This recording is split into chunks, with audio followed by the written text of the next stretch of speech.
All right, everybody, welcome back to a lifetime of conversations. I am. I'm fucking stoned, dude. Totally, man.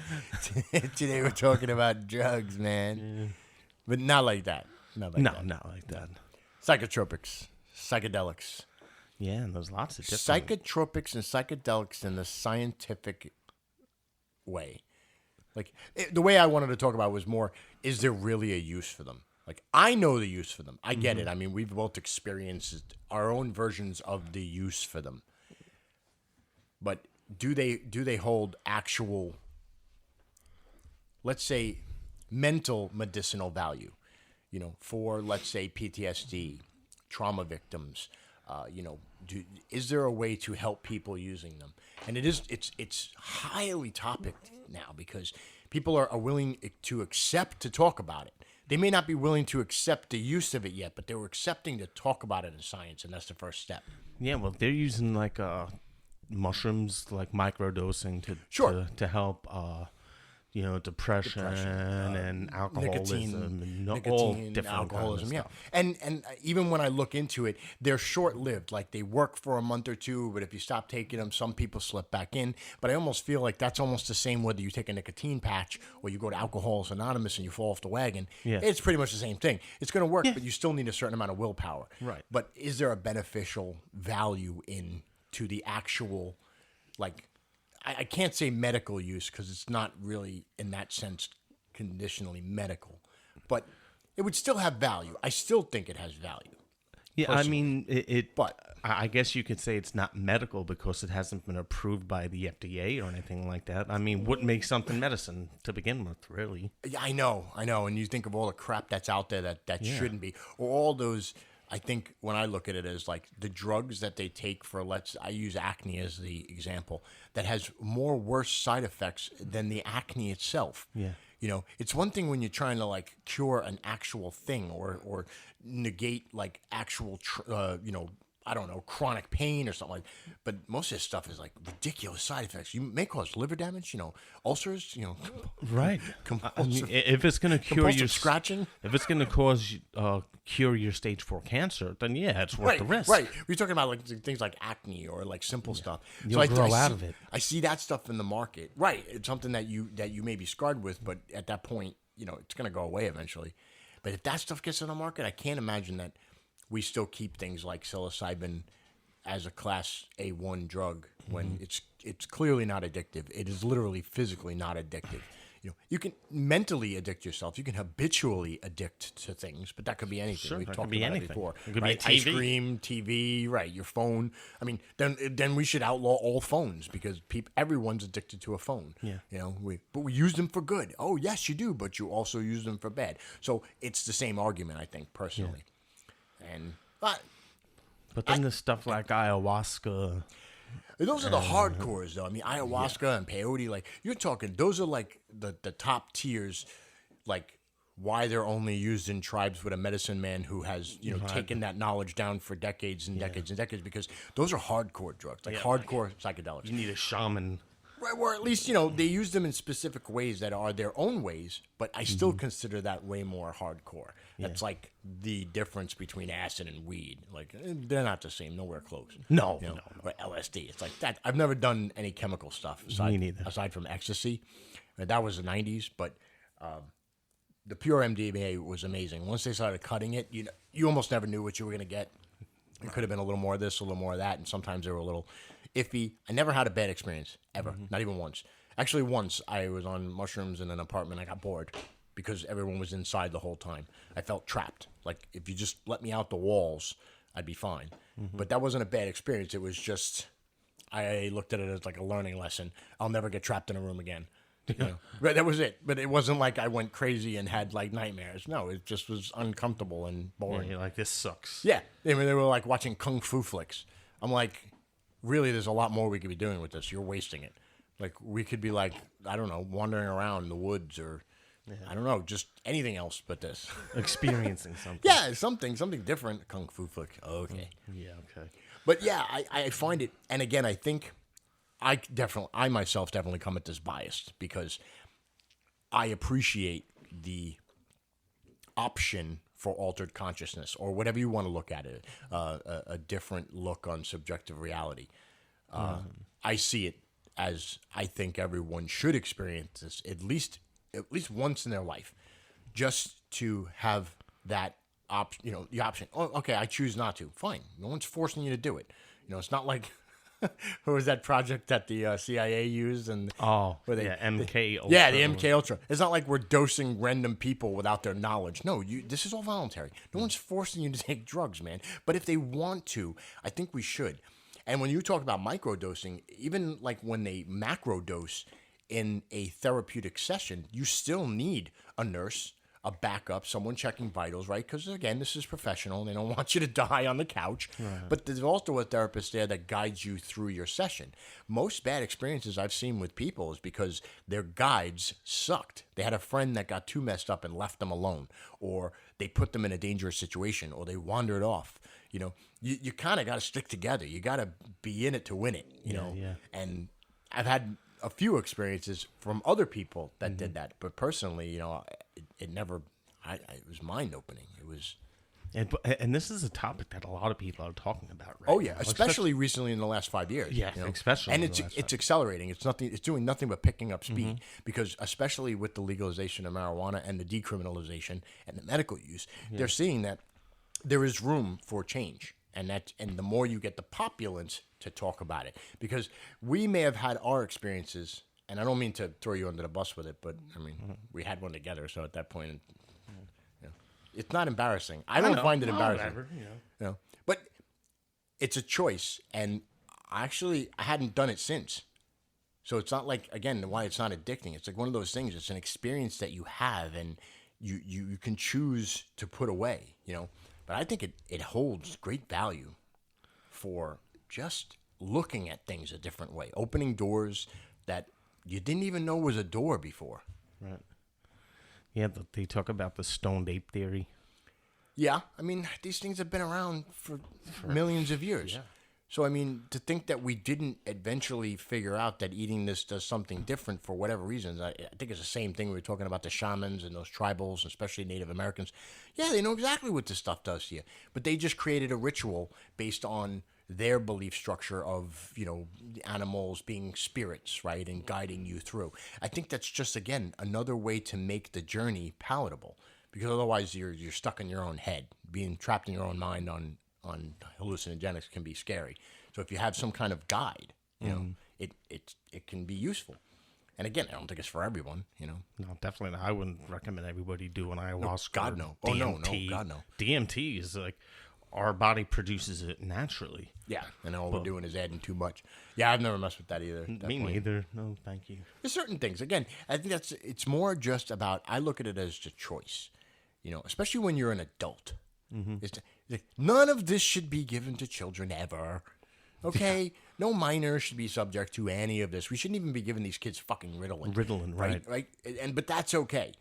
But that's my own opinion. And again, whatever we consider legal, just because something is illegal doesn't make it right. Or just because something is legal doesn't make it wrong. Yeah. It's the same thing. We can look at alcohol and what happened. So they try to take that away. How'd that go for you, Prohibition? Yeah, not right? well. Sleepies and all kinds of burlesques and hidden compartments and fucking tunnel systems and smuggling. And the war on drugs. No one's winning. No. The only people winning are the government collecting fines and court fees, and that's it.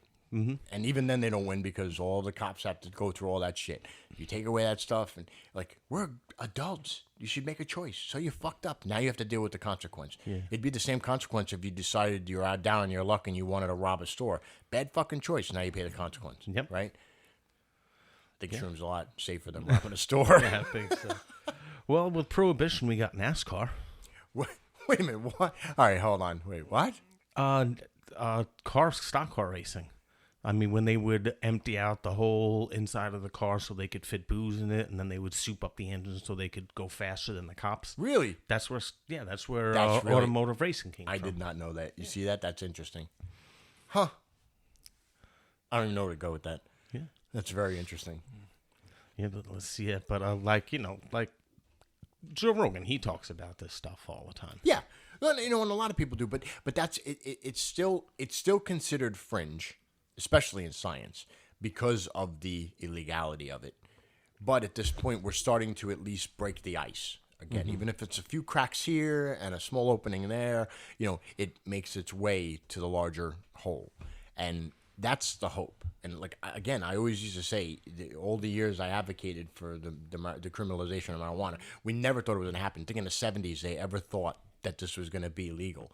It was when they were fighting to keep it illegal. Who'd have thunk that less than 50 years later, we're pretty much 36 statewide. Yeah. That's crazy.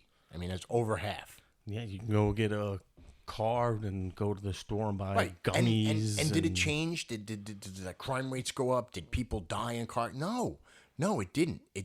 You actually made it easier. You made it safer.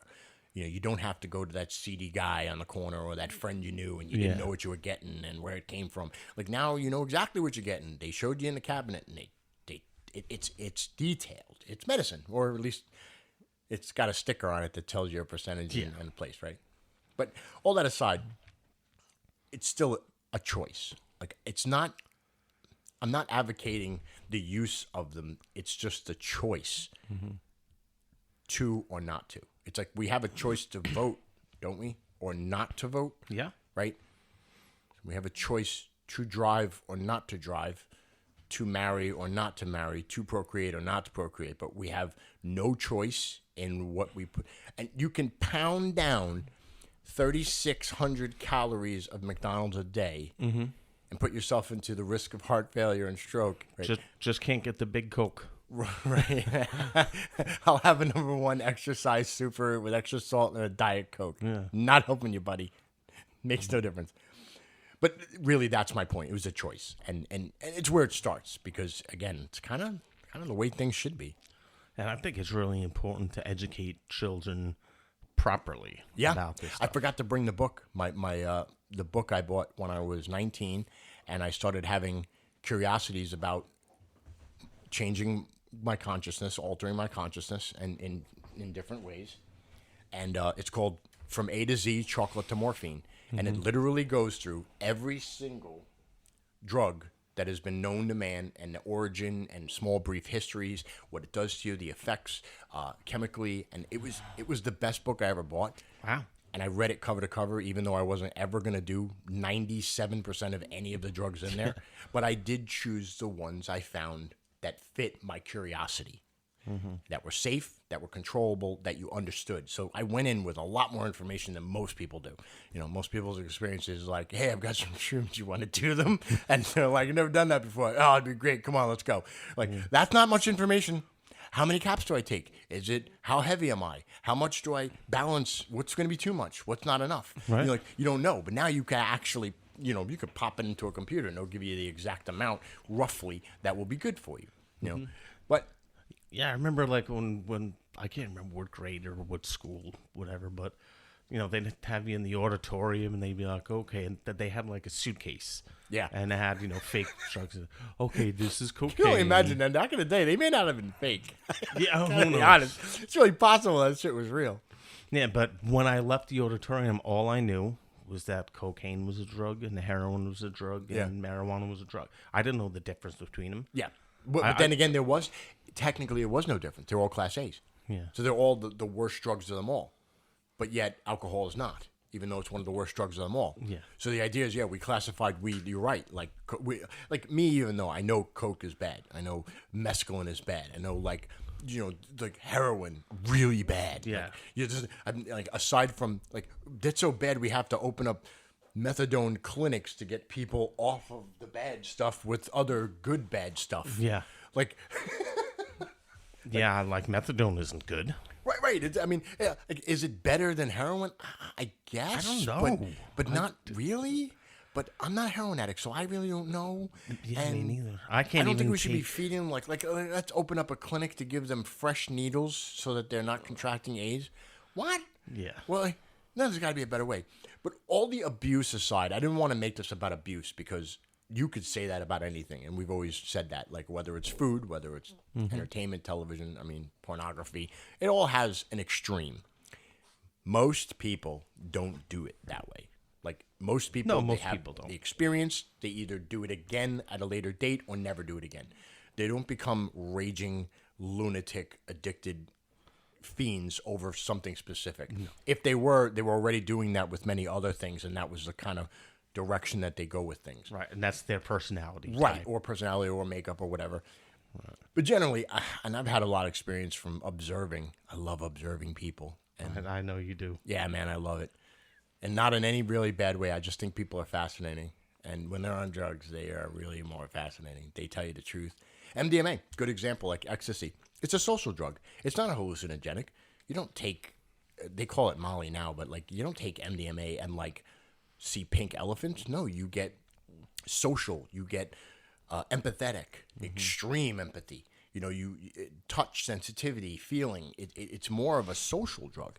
You want to hear something interesting, and I didn't look this up yet because I just heard it recently. Like they're doing tests on octopus, giving them MDMA, because octopus are solitary creatures. Aside from mating, they don't ever see another. They fight with other octopus, like they're solitary. They live alone, they eat alone, you know, but they only mate.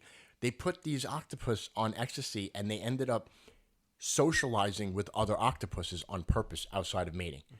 So it proved that it gave a hypothesis that it affects, again, they have to have the receptors in their brain, which they do, to accept that as we do.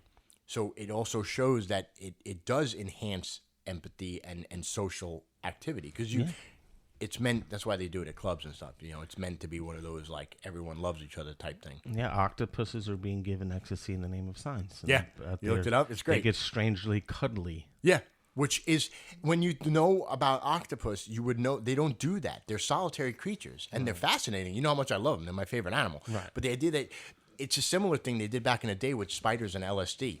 They gave spiders a micro dose compared to the spider of LSD in small dosages, and got higher and higher on the scale, and watched them build a web. The webs, and the webs got just insane looking, like Yeah. messed up. The coordination went off. But you look at that, I was like, what the fuck is that for? That's important. That shows that that it does something to even instinct to a creature that's barely like. That's all it does. It's literally, that's it. That's all it does. It builds webs. That's it. But and it was fascinating to see, the way the webs were built and how it got more erratic, and obviously it's not going to work. But they don't get LSD on the regs. No. But that kind of stuff is fascinating, and I think, nowadays, I think we need it. Like microdosing, even. I've never done microdosing. I don't have a need for it, outside maybe wanting to quit smoking cigarettes. But aside from that, like, I would try it for that. But I don't have depression. I don't have anxiety. I don't have that kind of, PTSD. I don't have trauma that causes for that type of treatment. But I say, if it works and it didn't hurt them and the side effects were way less than everything else, why not, right? Going back to choice. That person had the choice, The pharmaceutical companies pay the government money to keep things illegal. I guess. And it's legal. They're allowed to do it. Yeah, I guess. It's called lobbying. Yeah. You could say that about anything. And is it true? Who knows? Is it plausible? Yeah, definitely. Is it possible? Absolutely. Does it actually happen everywhere? I doubt it, but... They don't hide it. It wouldn't... Yeah, it wouldn't surprise me. Yeah, they don't hide lobbying. But even then, again, if you have enough voices, it'll outvoice the lobbying. Like, if you get enough people that's, again, how marijuana became where it is now. They put enough polls out where it ended up being somewhere between, like, 79 and 83% of Americans were like, I don't care whether it's legal or illegal.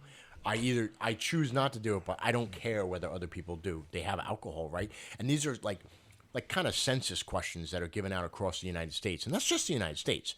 But we're the only ones that matter to us, because it doesn't matter if it's in Europe. We don't live in Europe, But you get the power of the voice, and especially with the internet. Well, not only that, now the government's making money off of the sale of marijuana. Right, which I don't understand how that couldn't have been a forefront for them a long time ago. And I guess the whole, fucking Nixon, asshole. He's the one that started it. goddamn war on drugs. And then every president was, oh, yeah, it's a good one. Let's keep going with that. War on drugs. Yeah, war on drugs. War on drugs. What did George Carlin say? What about the war on hunger? Yeah, I know. What about the war on homelessness? War on homelessness. Yeah, I mean, you can go on. We're okay with the war on drugs. We'll keep that going, even though it's a fruitless cause. But, but then they'll say, oh, but, the drugs are what get people to be homeless and hungry. And I'm like, that's not the reason. Not really. Do you know how many people Most of them are homeless? and a lot of them depressed aren't. A lot of them just had a bad luck. Right. And they lost their job. They didn't series have of unfortunate events that they couldn't come back from. Sure. And that could definitely devastate someone down. Yeah. Yeah. And I think now there's a lot more help than there ever was before, yet there's still not as many people taking the help. Yeah. And that's really what it comes down to. But again, they're given a choice. They get a choice. There should be a choice. Yeah, and like a lot of these homeless shelters and stuff like that, they won't let people come in and get a bed if they're intoxicated or something like that. So now you have intoxicated people sleeping in the street instead of. Yeah. I mean, I get it. Look, I get it. Yeah. But I mean, me being a taxpayer walking down the street, I would rather have that person be somewhere else. Yeah. Yeah. I mean, and the homelessness is everywhere. And addiction is everywhere. And problems are everywhere. But there's also good and everything else everywhere. Again, they all have a choice. It all starts with choice. Yeah. But I don't know. Like I wasn't going to go crazy into it because it was more just like a curiosity of like what people think and whether people are listening to the people that are talking about it, because it's not just the Joe Rogans of the world. Like scientists are talking about it, research centers are talking about it. They want to they were never allowed to do research on LSD and psilocybin back in the day because it was created and made a Class A drug, which had no medical beneficial value. Now, all of a sudden, you took cannabis and said, oh, wait, it has medical value. That was a Class A drug. So now you have to start looking back. And that's what I meant by cannabis broke the ice, because now they have to turn around and look back and say, well, wait, what else did we miss? Maybe this has value. Well, we can't tell you it has value because you won't let us research it. Yeah. And if we can't research it, we can't give you the numbers and the factors that prove that it is valuable or isn't valuable. Like, I get it. If they turn around and say psilocybin has no beneficiary, war veterans are worse than they were when they started on a 80% scale. All right, we were all wrong. Then keep it illegal.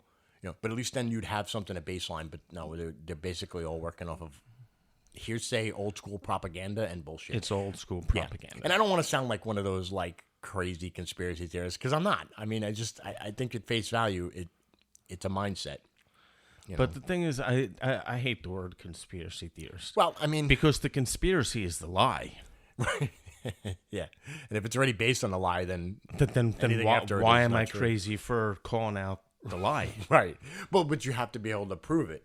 And when there's no proof because there was no study or test or nothing saved, like how long did it take for MK Ultra to come out? Like almost 30, 40 years. And we're talking about the 60s and 70s. I mean, they were doping like random people. They were paying hookers to slip Mickeys into random people in bars and Johns and shit. And like, that's far fucking worse. And our government did that on purpose. Yeah. Like, what about the Tuskegee experiments? I can never say it. Tuskegee.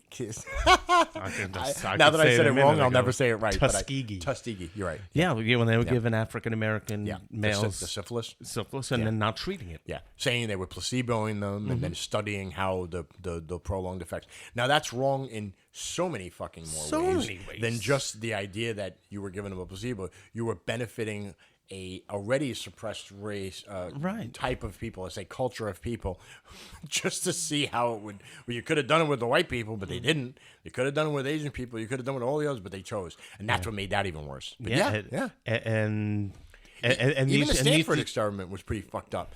When they took those the 30 people, they put them in a prison simulation, and half were guards and half were inmates. Oh yeah, right. And the guards ended up becoming corrupt as they would and it's not even real. I know.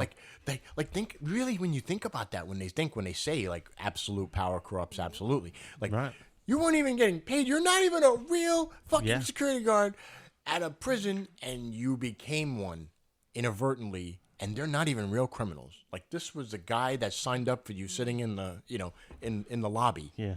Like 2 days ago. crazy. Yeah, they had to cut that short too because it got so crazy. Like people were getting beat and guys were breaking down. People were having fucking nervous breakdowns and it was insane. And like,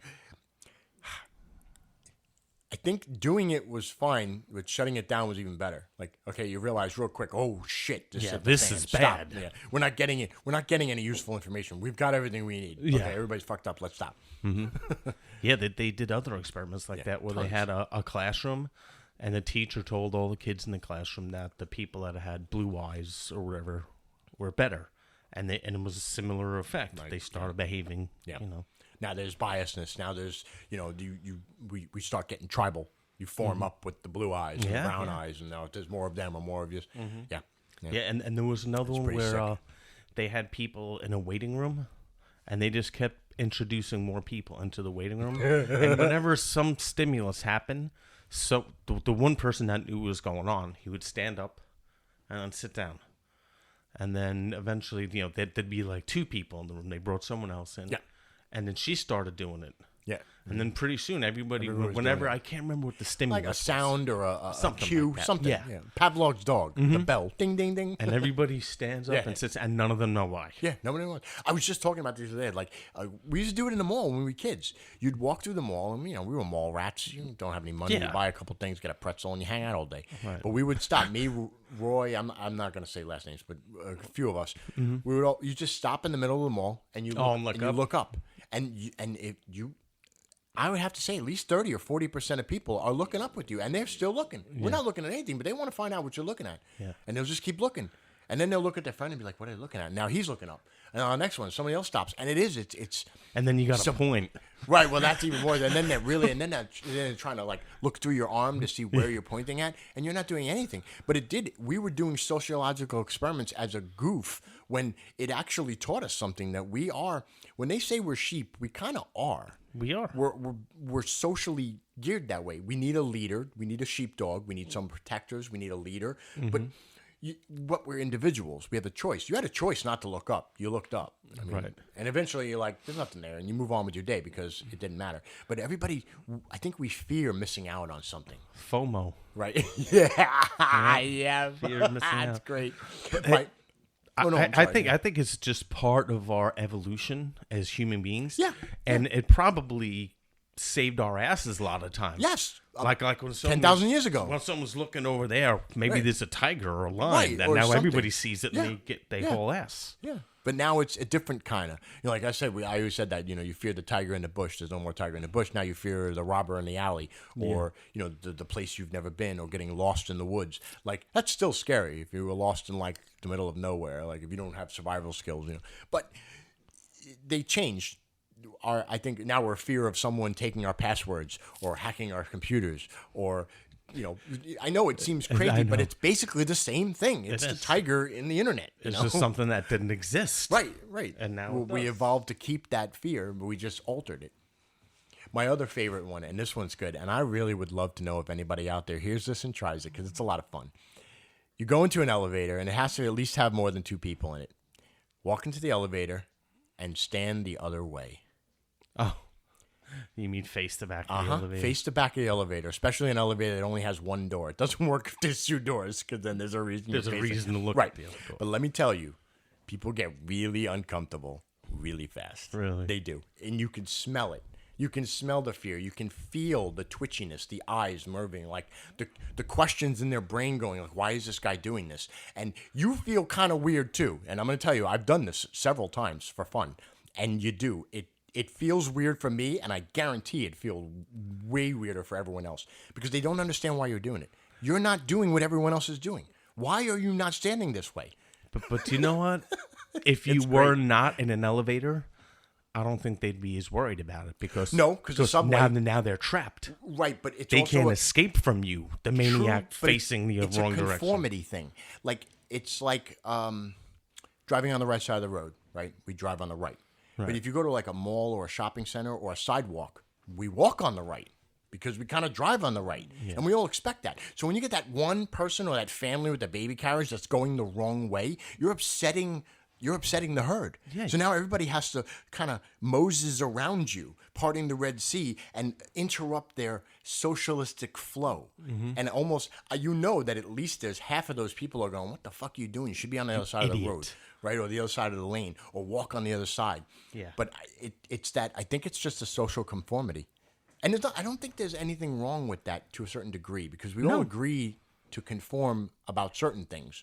Because otherwise, nothing would work. I mean, we have to all agree. We stop at a stop sign. We have to all agree that that this is how we do things socially. Because, I mean, democracy, we vote for it, but also we all agree to it. Like I've said before, we all agree cannibalism bad, right? Pedophilia bad. We all agree, right? And it's a good thing we agree for this, But that goes to all kinds of other things, and not to stray too far from the psychedelics angle, but it should be the same, that we have a choice to all agree to use or not to use, to try or not to try, to experience or not to experience. Whether it holds value in a scientific venue, I honestly can't wait to see. I would love to read a real paper done with that has been peer reviewed and studied and passed down and really nitpicked and destroyed and pulled apart and put back together, and so we came up with real answers, because there's just not enough of them. You don't get enough. And like, look at this other crap that people were making and putting in the convenience stores. That fake weed or whatever. Garbage stuff, yeah. And it was like they were just stretching for a loophole. They're looking for a way to do something that's not illegal to make it better, because that's what everybody wants. So dangerous. But also, when you make it legal, it kind of takes the curiosity away. Because it's still, even if you had a card in a state that allowed medical or even recreation, it's still illegal to drive a car on it. That's called under the influence. Same thing. Or whether it's codeine because your knee surgery, you can't drive, operate heavy machinery, right? Can't drink and drive. That doesn't change. Public areas, you can't do it. Doesn't change. Private establishments, sure, as long as they allow it. And then you have certain places. That's the same thing as a bar. You can't drink on the street. But you can go to the bar across the street and drink there, right? That's allowed, right? It would be the same thing, right? Like a smoke shop or a head shop or a headspace or whatever. When I was in Canada, people would just walk around the street smoking weed. Yeah. I mean, and again, nowadays it's to the point where people don't, it's not a big deal. Yeah, it's just totally But how legal many there. times have you been walking down the street seeing someone sniff coke off of a mirror? Right? Like down the street, like on an average. Like, have you gone into Denny's and when you went to the bathroom, take a leak and wash your hands, some guy was sniffing coke off of the fucking mirror? No, no. Right. Like, shit doesn't happen. You have to go to a specific place Denny's for is that. next to a high-end club. Yeah. In Malibu. Yeah. But Yeah, there's certain places that you walk into where I might see someone doing coke off the back of a you toilet. already knew that walking into that. in, It wasn't yeah. like it was, the public restroom at Macy's. It's Barnes and Noble. Right, exactly. Some random shop like Starbucks, like the guy's sink there drinking a coffee on his computer, sniffing off his keyboard. Again, you take the extremes and people are like, oh, but that's a little ridiculous. Yeah, but the extremes people come up with is equally ridiculous. That you think that every person that does this is going to die or become addicted. That every one person that does this is stereotypically, a drug head loser. That every person that smokes pot is a stoner pothead. It's not the case when it comes to these things, and it's only because of stereotypes, old propaganda, and old world thinking. And I think the next generation after this generation will have a much different opinion, Of course. of what we consider normal or acceptable. Let's just put it that way. And I think that's good. And that happens with everything. Well, that happens with everything. It's happened with racism. It's happened with equality. It's happened with women. It's happened with, different. I mean, look at just gay to transgender to what we've gone from gay to now, like where we have non-binary and people can choose what they want to be called. And they can change their name and not be classified as this. All right, man, whatever. Just come to work. My name is Bob. Great, Bob. Bob. Whatever your name is. Can you whatever drive a forklift, Bob? Right. Do you have your CDL license? Yes. Great. Get to work. I don't care get what to you are. Frank, Sally, Fred. Yeah. But we've come a long way from that, and I get into that a lot with my kid because they see it only in their world, which is like this very small 6-year gap of consciousness of making a choice. And I'm like, you haven't seen where the last 30 years has taken us. And then go back to the last 40 years or what they did 50 years ago. We were just getting out of slavery and shit. And you can't even imagine that was still, or segregation, let's say, not so much slavery, but the idea that we were just off the cusp. Our parents were part of that transition from segregation. And to understand that we're so far removed from it now, I think that's massive progress. Even though it is, right? So I think that there's the same capability for psychedelics and the choices and what we considered taboo back then. Well, I mean, would you want to come out as gay 30 years ago? When we were in elementary school? No. I mean, we use the word frivolously in ways that we shouldn't have, because honestly, it was kind of normal for whatever you'd consider, even though it's bad and we shouldn't have. It was like, oh, you're gay, or that was gay, right? But we said it like in a frivolous way. But once when someone was a homosexual, I never found it personally an issue. I could care less. There'd be a difference if you were hitting on me and I've already said no, right? That's the same as if like an ugly fat chick was hitting on me. I'd treat you the same way as the gay guy. Like, look, man, I already said no. Back off before I punch you in the eye. Back up. But that doesn't happen. I mean, we worked in restaurants. How many gay people in your life did you work with? Enough, right? And they were all awesome. They were good people. They did their thing. You had conversations. You still talked to each other. Yeah, you didn't hang out at the same clubs. You didn't have the same social events. You had different interests, but it doesn't make you less than people. No, not right? at all. And I never found that to be an issue. But I think if our parents had to deal with that situation, there would have been automatic bias that would have restrained conversation, restrains civility. Yeah. And I think that's the really big issue. And it's the same thing with drugs, with psychedelics and choices people make. Right. And all these teenage kids coming out now, with all the being woke and everything, they think that they're so the new oppressed. word of the year, yeah. They all think that they're so oppressed. Are you kidding me? There's no better time to be a woman in the United States than right now. No. Than in history. Yes. I mean, that goes like what I've always said. Today is the best day ever because it was better than yesterday and every day before. And yes, and I think we should, it's tough. I agree, but I think that we should allow them to have their opinion. They are entitled to it. Sure. They're the future. Like by the time they're getting where they need to be, we're getting ready to, check out. Right, or to, just to buy a really expensive recliner. Yeah, right. Okay? And that's fine because we put our time in and we did what we could. That's why I think I'm proud of being open-minded and diverse in my parenting to keep her open-minded because that's the future. So I did as best I could. We did our job. Now it's your turn. And at that point, what you do with it, you can't force them to do things. They have to come up their own. But I think it has the same relevance as everything does in how we're talking about psychedelics. A choice, just the idea, that safely, that I can go to a store, safely get an amount that is generally given by my BMI, by body mass index, something that is a safe amount, and they give a relevant time scale of what I'm going to have to do, drink lots of fluids, make sure, like the information. No one gave you that information back in the day. You were lucky to survive the trip, right? Because you were given less information. And what happens when we don't have information? We're afraid because fear is not knowing. If you knew more, you're less afraid. So now when you go into that trip, you're not afraid, you're confident. Now the trip becomes an uplifting, positive experience, or maybe you can direct it in that direction and not fall into the hole, But again, I guess it's a good way to avoid a bad trip. I mean, I've seen some bad trips on the internet and stuff, but I've seen some bad trips physically. Yeah. Like, I've been to a lot of clubs, and I've seen people go into K-holes, and I've seen people OD, and I've seen all kinds of things. And it's a scare tactic in a lot of ways. Personally, for me, it's like, those things where you're like, I'm learning never to do that. Jerk. Yeah, right. I would have never done it anyway, but now I'm definitely never going to do it. Hell, I'm going to advocate nobody does that. But it's also an experience, and that was Special K. But they also use Special K in therapies, too. And plus, it's a tranquilizer, so they use it in another way. We just chose to find a different way to use it, but that person fucked it all up.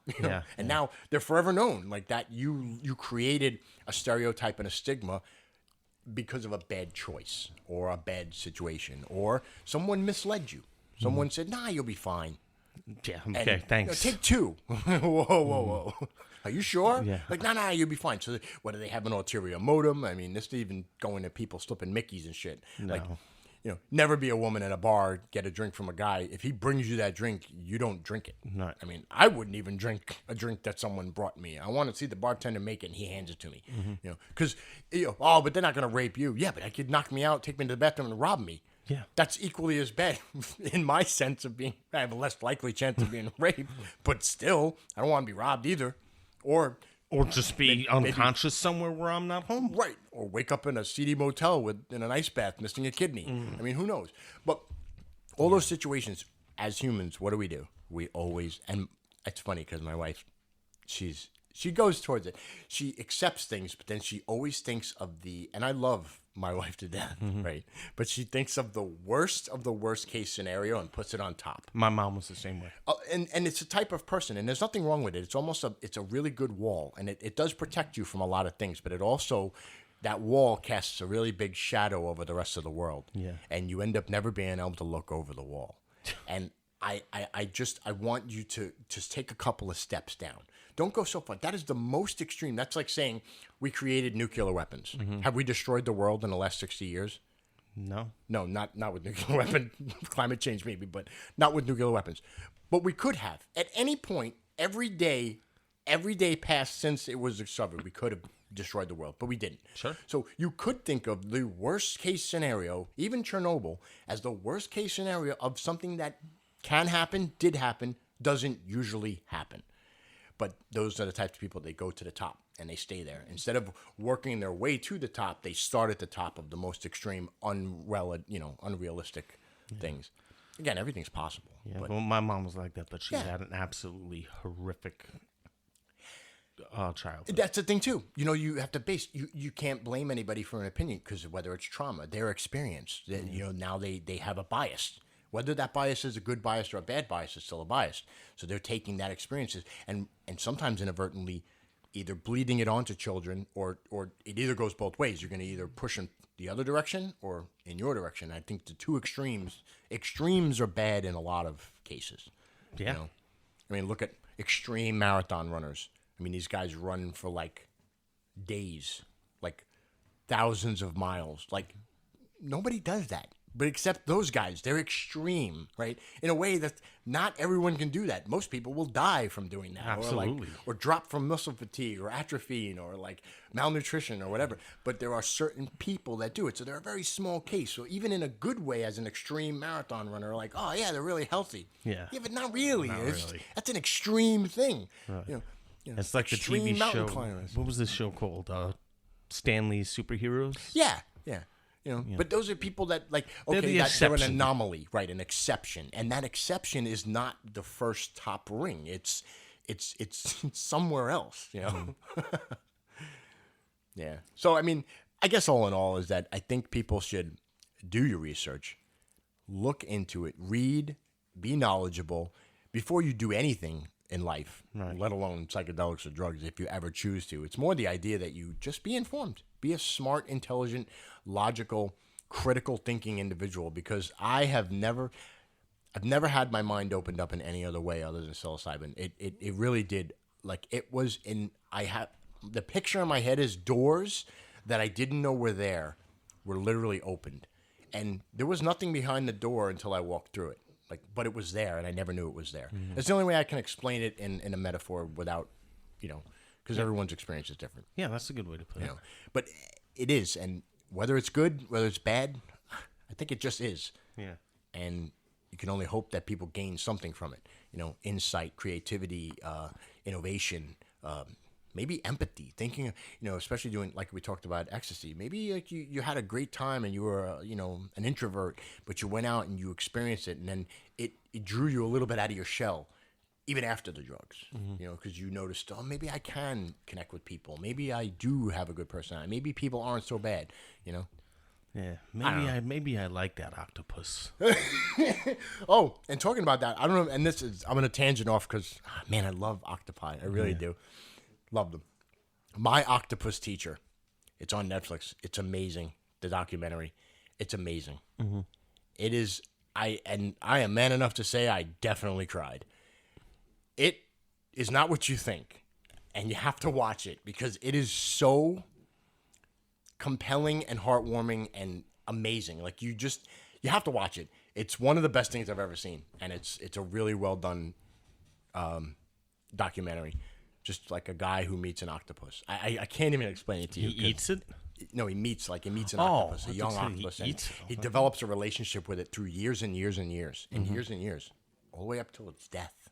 Wow. Yeah, and it's amazing. It's like a Disney movie in real life, in the concession of being like almost like a real world like journey with this guy's experience in this cephalopod, and the thing that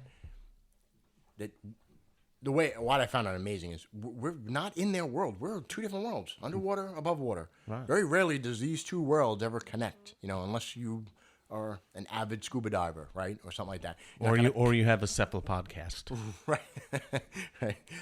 Right. Or if you have one that's even a pet at home, but I don't count that. I'm talking about wild. Yeah. Really good. So if anybody's never seen it. A lot of people think that they're from another planet. Yeah. Yeah. I mean, we've already proven they're not. Their lineage goes back in the genetic code, goes back. It just goes back further. It splits from us earlier than everything else. And that's also what makes them so different and why they're so particular is they actually have, I mean, I couldn't even begin to go into the details. I'm not that good. But from what I understand is basically they split so early that's why they're so different. So like everything else is here and they're over there and that's how they stayed. Because what? It's cuttlefish, octopi, nautilus. There's only like a few in their genre. Mm-hmm. But even then, you're talking millions of years. I mean, the giant nautilus back in the day were huge, like the size of, small cars in size, Yeah, I don't buy into the alien thing.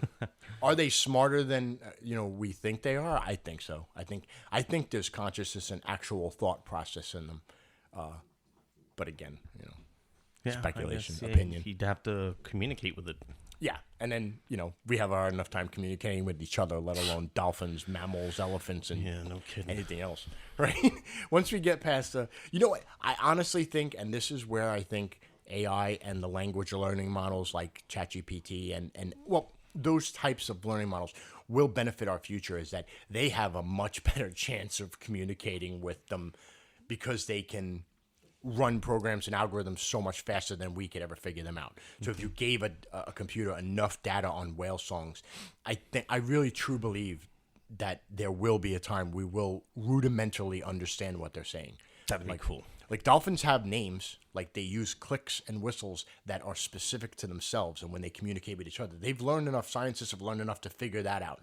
They don't know what they're saying in between, but they know that when they call them, this dolphin's name is this click and whistle, and it's unique, which is special because that says there's individuality. If there's individuality, that means that there's consciousness to understand that I am not like you. I am different. Wow, I never knew that. It's the same thing as the mirror test. You ever see them do with the mirror test with the chimpanzee? Yes. They put a dot on their head and then they touch the dot in the mirror. That means that you consciously know that that's you in the mirror. A cat does not do that. Okay, a cat just sees another cat. Right. or it's confused, right? Elephants do it. Dolphins, they say it's hard to tell because they can't touch their head. But dolphins spend more time in front of the mirror, looking at different angles, changing position because they see something different. So they assume that it's similar. But yeah, I think we will. Now, wouldn't that be something? Every biologist or marine biologist you talk to, all those people out there, they would actually be able to communicate with the animals they love. Like, to me, that's poetic. That's like something special. Yeah. Like finding your spiritual, moment in time. Like, I can actually speak with this thing that I've studied my whole life, Yeah. That would be great. Maybe drugs. Maybe we put the dolphins on MDMA. Oh my God! Everybody's going to be Dr. Doolittle. Yeah. Oh man. I guess he wouldn't be special anymore, would he? Yeah, kind of ad-libbed on that one, but it was more just an opinion about where we're at, and I like to see what. Honestly, I really like to really know what other people think. Honestly, and the opinion, whether it's good or bad or for or not, have the opinion, voice the opinion. Yeah.